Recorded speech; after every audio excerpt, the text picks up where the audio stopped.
हमारे मास्टर साहब गीत बजा गईलन, बड़ा पुरान गीत बा। जैसे यहाँ के बतौली पुरान चीज में बड़ा रस मिलेला। जैसे कि पुरान चाउर होके, पुरान धुन होके, पुरान गुड़ होके, पुरान मेहरारू होके।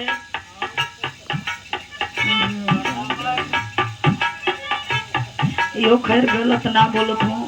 पुरान दारू में या पुरान मेहरारू में यो मम्मा,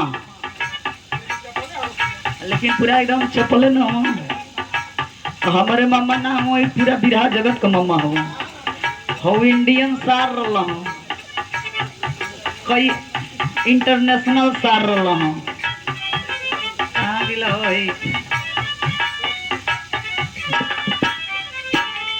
आए में हमारे में मम्मा हो, ई पूरा इंटरनेशनल मम्मा हो। केहू का मम्मा केहू कह देला इनके मम्मा। दादा का सार हो, वो इंडियन सार पूरा कई देश का सार हो, लेकिन ही मामा हो।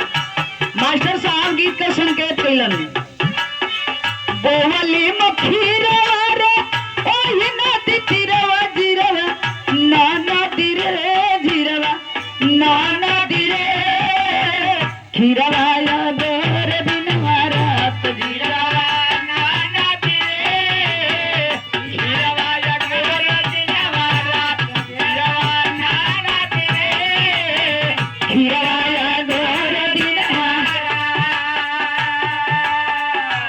वास्तव में ये कुल गीत में मजा तो है ही हो।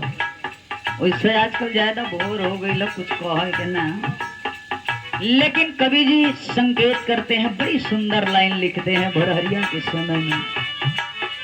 माई जान मवली सबके हीरा से